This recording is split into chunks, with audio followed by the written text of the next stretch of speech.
ओम शांति।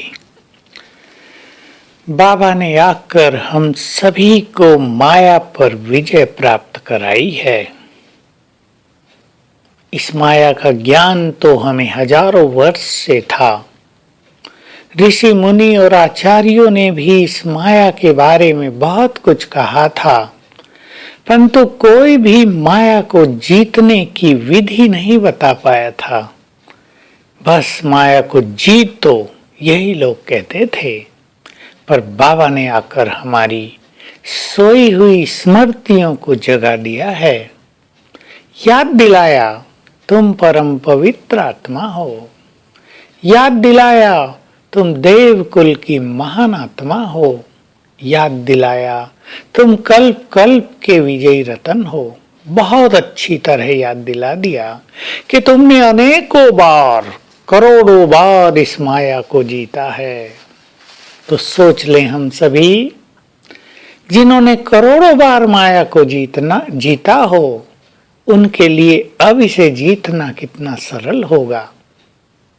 तो याद दिलाया तुम विजय माला के मणके हो, तुम विजय रतन हो, तुम तो ऐसे मणके हो जिन्हें स्मरण करके भक्त भी समस्याओं से मुक्त हो जाते हैं।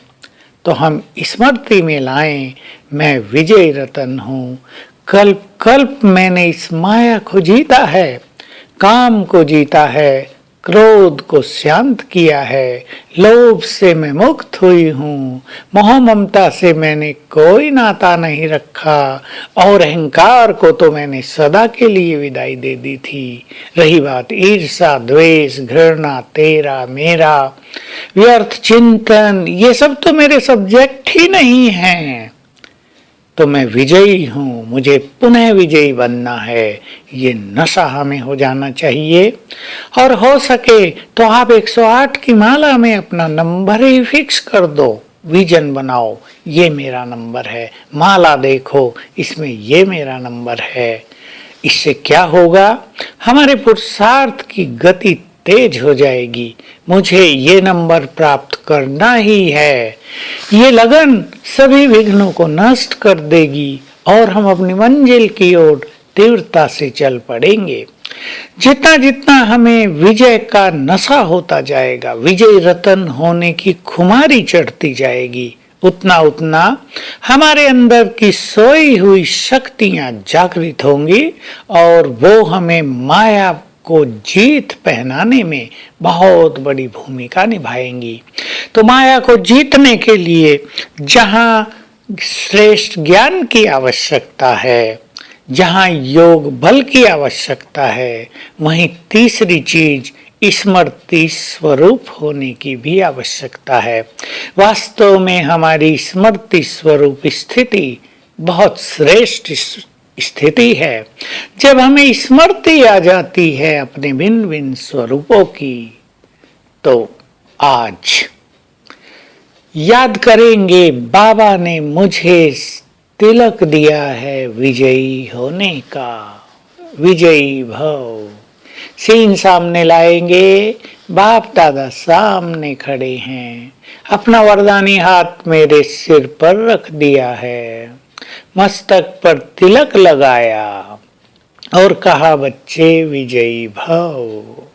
ये पुराने संस्कार तुम्हारे नहीं हैं, तुम्हारे तो असली संस्कार देव संस्कार हैं। विजयी भव, स्वीकार कर लें, बाबा ने हमें माया पर विजय पाने का वरदान दे दिया है। अब हमारी जीत निश्चित है।